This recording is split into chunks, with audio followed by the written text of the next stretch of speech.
Hello everyone, welcome back diploma zone. तो students, आज हम सर्वेइंग सेकंड के मोस्ट इम्पोर्टेंट क्वेश्चन देखने वाले हैं। आपको पता है कि आपका सर्वेइंग का पेपर जो है वो 13 तारीख को है, ठीक है। 13 तारीख को आपका पेपर है, तो हम उसी हिसाब से आपको जो है सर्वेइंग के इम्पोर्टेंट क्वेश्चन प्रोवाइड कराएंगे।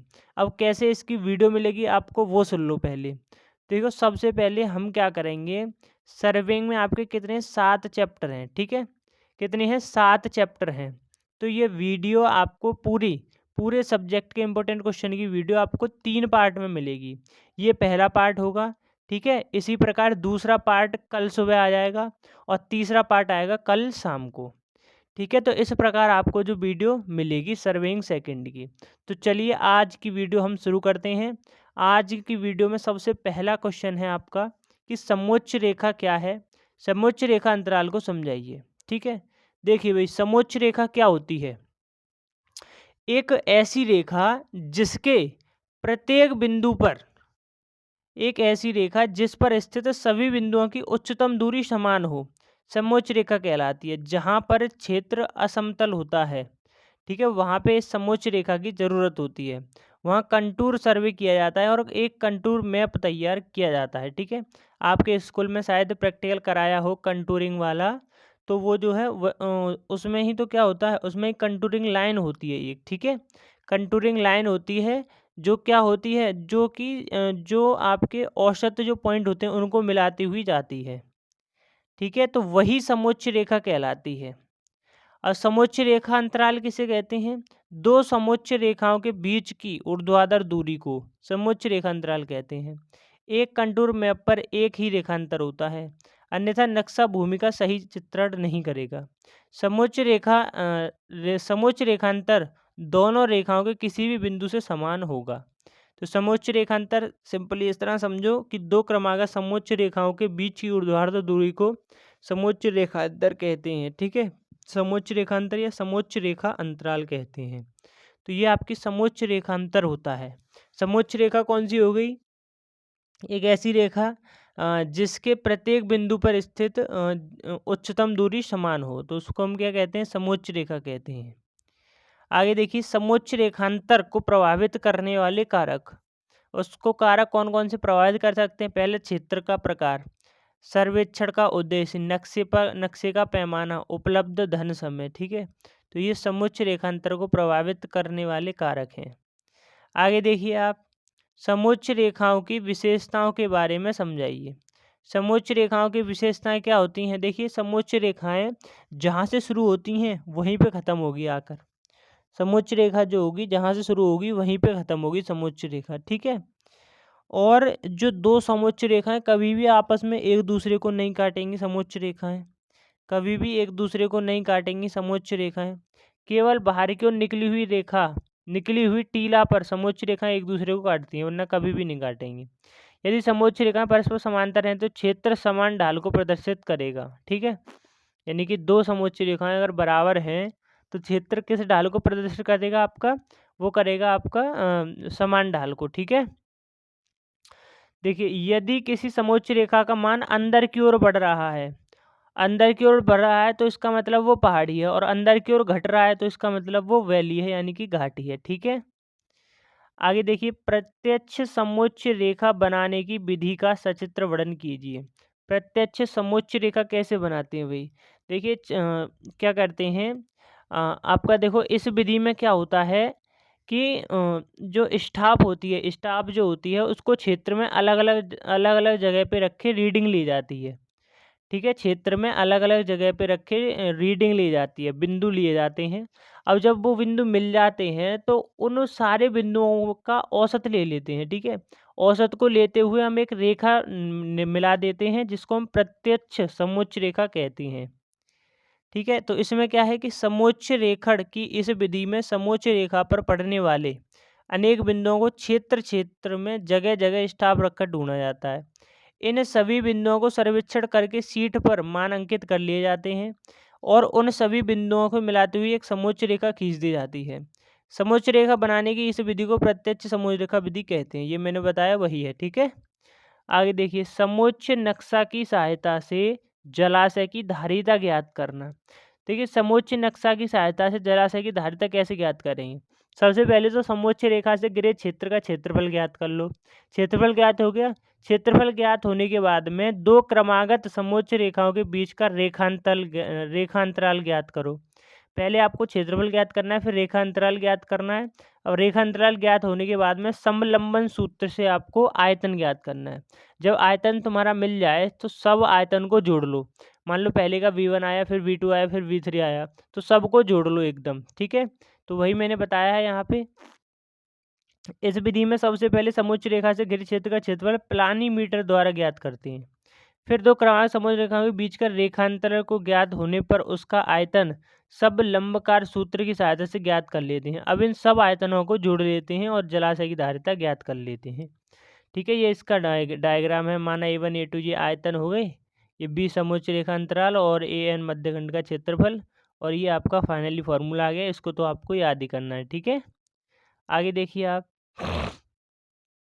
संक्रामित थियोडोलाइट क्या होती है। देखिए ऐसा थियोडोलाइट जिसमें जो दूरबीन होती है वो 360 डिग्री घूम जाए, ठीक है। इसके अक्ष पर ऊर्ध्वाधर समतल में 360 डिग्री पूर्ण चक्र में जो घूम जाए, तो वो होता है आपका संक्रामित थियोडोलाइट। अब थियोडोलाइट का जो चित्र है वो मैंने नहीं बनाया है। क्यों नहीं बनाया है? क्योंकि देखो किताब में बुक जो है, बुक में और मॉडल, बुक में और आपका मॉडल में, ठीक है। एक मिनट रुको भाई, ये क्या हो रहा है। अब से देखो, बुक में और आपका मॉडल में जो चित्र है थियोडोलाइट का, वो बहुत ही हार्ड है, ठीक है। कैसा है? हार्ड है। तो मैं आपको जो है जब अगली वीडियो लाऊंगा तो उसमें आपको थियोडोलाइट का चित्र बना के दूंगा, और बिल्कुल सरल, जो कि आपको याद हो जाए, ठीक है। और सरल का मतलब ये मत समझना कि उसमें कोई भी पार्ट छूट जाए, कोई भी पार्ट नहीं छूटेगा, एकदम सरल तरीके से बना के दूंगा, सब पार्ट उसमें दर्शाए जाएंगे, ठीक है। तो चलिए आगे देखते हैं, इस क्वेश्चन को स्किप कीजिए। आगे देखिए, थियोडोलाइट द्वारा क्षैतिज कोण मापने की किसी एक विधि का वर्णन कीजिए। देखिए थियोडोलाइट द्वारा हम क्षैतिज कोण 3 प्रकार से मापते हैं। एक तो सामान्य विधि होगी, एक पुनरावलोकन और एक आवृत्ति विधि, ठीक है। तो इसमें किसी एक का वर्णन कर रहा है तो सामान्य विधि का हम वर्णन कर देते हैं, ठीक है। सामान्य विधि में क्या होता है, हमें कोण पी क्यू आर ये वाला कोण निकालना है, ये वाला, ठीक है। तो इसको हम देखो कैसे निकालते हैं। सबसे पहले जो थियोडोलाइट है उसको क्यू पर सेट करो। क्यू पर सेट कर ली।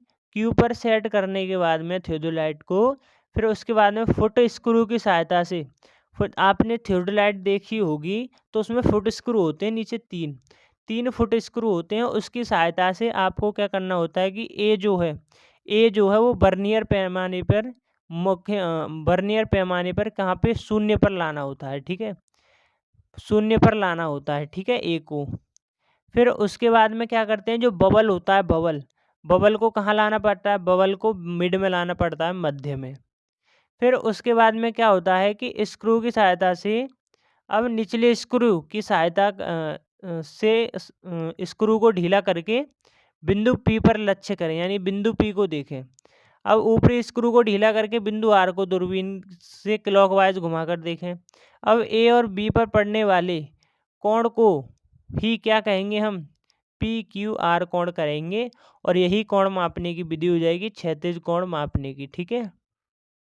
थियोडोलाइट द्वारा क्षैतिज कोण मापने की विधि। एक थियोडोलाइट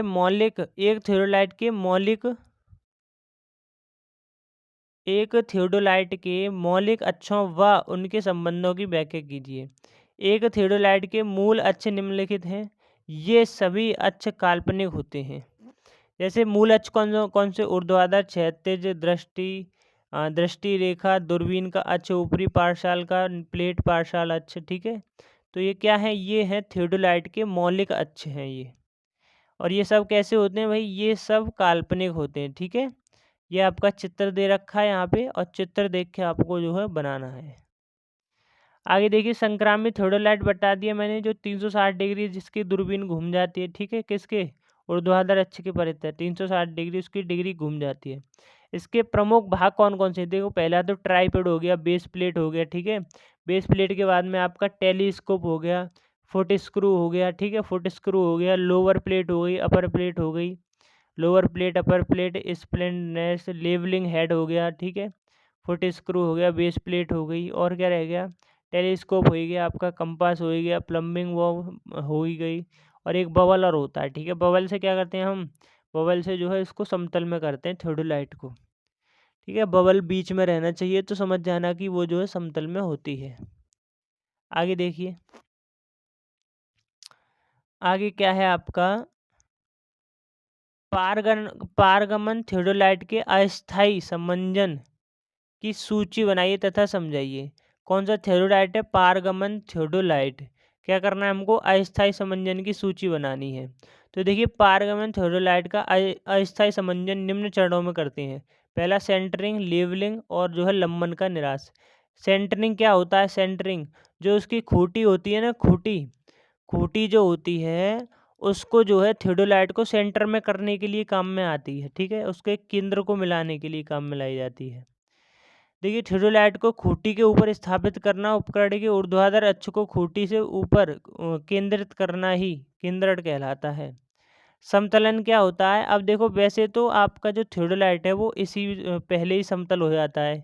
अगर केंद्रक अच्छी तरह हो गया तो समतल पहले ही हो जाता है, लेकिन फिर भी कुछ ना कुछ त्रुटि रह जाती है, तो हम जो है इसको फुट स्क्रू की सहायता से सही कर सकते हैं, ठीक है। किसके सहायता से, फुट स्क्रू की सहायता से कर सकते हैं, ये समतलन होता है। लंबन का निराश, देखिए कभी कभी देखना आप उस दूरबीन में जब देखोगे स्टाफ पे, तो आपको जो है स्टाफ पे रीडिंग सही से नहीं दिखती। सही से रीडिंग देखने के लिए आपको क्या करना पड़ता है, या तो नीचे झुकना पड़ता है या ऊपर उठना पड़ता है, यानी कि अपनी आँख को इधर उधर करना पड़ता है, तब आपको रीडिंग दिखती है, ठीक है। तो वही है कि दूरबीन में देखने पर जब लक्ष्य का प्रतिबिंब ठीक से नहीं दिखता है, तो उसे देखने के लिए आँख को ऊपर नीचे करना पड़ता है। तो इसी दोष को क्या कहते हैं, लंबन दोष कहते हैं। इसे निम्न प्रकार दूर किया जा सकता है। अच्छा, नेत्र का समायोजन करके और लक्ष्य कांच की फोकस दूरी को बदल के। आगे देखिए, एक थियोडोलाइट द्वारा ऊर्ध्वाधर कोण का मापन करने की संक्षिप्त विधि लिखिए। पहले हमने किसका मापन किया था, पहले किया था हमने क्षैतिज कोण का मापन। अब कैसा करने वाले हैं, हम ऊर्ध्वाधर कोण का मापन, ठीक है। तो कुछ नहीं है, वही है, सेम प्रोसेस है, बस थोड़ा बहुत चेंज है। माना उपकरण बाई से किसी लक्ष्य बिंदु जेड का अधिकतम कोण ज्ञात करना है, ठीक है। ये वाला जो कोण है ये ज्ञात करना है। तो सबसे पहले क्या कहते हैं, उपकरण को बाई पे सेट करो। देखो, पीछे वाले में हमने क्यू वाला कोण निकाला तो क्यू पे सेट किया था, इसमें बाई वाला कोण निकालेंगे तो बाई पे सेट करो। तो उपकरण को क्या करो, पहले बाई पे सेट करो, बर्नियर को 0 पर सेट करो, ऊपरी पार्श्व के बुलबुले को मध्य में लाओ, पीछे बताया था, ठीक है मैंने। फिर क्या है, दूरबीन को ऊर्ध्वाधर तल में घुमाते हुए लक्ष्य जेड पर साधो। यहाँ से जो है दूरबीन को घुमाओ, ऐसे ऐसे घुमाओ और जेड लक्ष्य पे केंद्रित करो। वर्नियर में पाठ्यांक पढ़ो और उसका औसत ले लो। यह पहली पारी का अल्फा कोण होगा। जो जो ये कोण होगा आपका, जो इसके साथ में मिलेगा, वो होगा अल्फा 1 कोण, ठीक है। ऐसे ही हमको क्या होगा, उपरोक्त प्रक्रिया को फलक बदल कर दोहराएं तो दूसरी पारी में हमको अल्फा 2 कोण मिलेगा।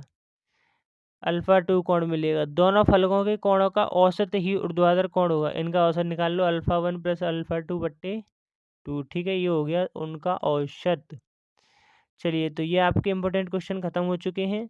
अब आपकी जो है नेक्स्ट वीडियो जल्दी आने वाली है, और सब लोग चैनल को सब्सक्राइब करके बेल आइकन को ऑन कर लेना, जिससे नोटिफिकेशन आपको आ जाए, ठीक है। तो चलिए, मैं मिलता हूँ आपसे अगले पार्ट में, और पार्ट ज़रूर ज़रूर देखना, ठीक है।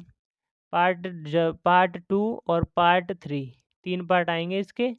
पार्ट 2 और पार्ट 3 ये ज़रूर देखने हैं आपको।